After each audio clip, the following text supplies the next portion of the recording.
Hello, everyone, and welcome to CCTV America. I'm Asiye Namdar. We begin in Ukraine, where voters are heading to the polls to elect a new president. But the country's snap elections come amid reports of voter intimidation and more violence in the east. CCTV's Roee Ruttenberg joins us now live with Kiev with the latest. Hello, Roee. Hello, Asiya, and indeed, as the violence in the east continues, Ukraine's Prime Minister Arseniy Yatsenyuk on Saturday took to the airwaves urging Ukrainians to vote, saying that just the fact that the election itself is happening is a sign that this day is a victory. It's been dubbed a historic election by some, an illegitimate one by others. Millions of Ukrainians casting their ballots months ahead of time for the country's next president. Just a few months ago, most thought that was unimaginable, as authorities clashed with demonstrators in the capital, leaving dozens dead.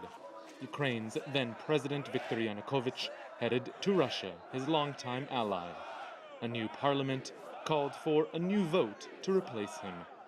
Within a month, ethnic Russians in the region of Crimea broke away from Ukraine. And just 2 months later, armed opposition groups in the eastern regions of Luhansk and Donetsk said they'd follow suit. Ukraine has recognized neither, and a violent confrontation between separatists and the authorities there continues.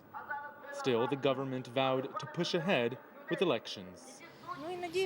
We hope that the presidential election will solve these problems. We have who to choose from, and it is fully legitimate. Everything is normal. The frontrunner is Petro Poroshenko, one of Ukraine's richest men. He's a former economy minister and foreign minister. Trailing behind him is Yulia Tymoshenko, a former prime minister. She's considered Russia's favored choice. All those people who were in power before are now going to get into power again. I am not expecting any kind of radical changes. I believe that we're voting in order to elect the least possible of evils. Many had wanted to see new faces, but experts say that would have been tough. The cast of people who'd work for government in return for a decent salary and stay politically independent doesn't exist yet. That's why there's this feeling like nothing has changed. But the wheels of a state as big as Ukraine are quite huge, so it's hard to change quickly. The government admits it'll take time, but says Sunday's vote is a step in the right direction.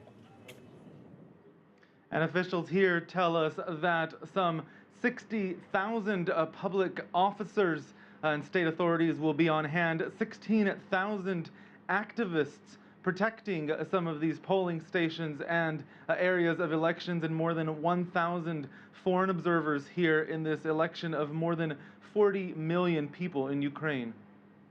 Roee, let's talk about voting in the east, in Donetsk and Luhansk. There are reports of voters being threatened if they go to the polls. How likely is it that there will be a strong turnout or turnout at all? The Ukrainian state security services have said they will halt their, quote, anti-terrorist operations on Sunday to allow the voting. We heard from at least one of the separatist groups, the so-called Donetsk People's Republic, or DPR, saying that they would also stop fighting on that day so as not to provoke Ukrainian forces, though they did say they will reserve the right to respond. We have seen in recent days the state head administrator for the Donetsk region, the Kiev-backed administrator, saying that there will be more than 2,400 polling stations in the Donetsk region, 23 electoral commissions, but we know based on local observations that some of those electoral commissions are being occupied by the separatist groups. Ironically, if people in the east did vote, they would likely vote of all candidates for Yulia Tymoshenko, the one I said who is favored by Moscow. If they don't vote inadvertently and perhaps ironically, they may give Petro Poroshenko the outright majority he needs to win in a clear majority election on Sunday, avoiding a runoff. All right, thank you so much. I know you'll be watching it all for us. Roee Ruttenberg live in Ukraine.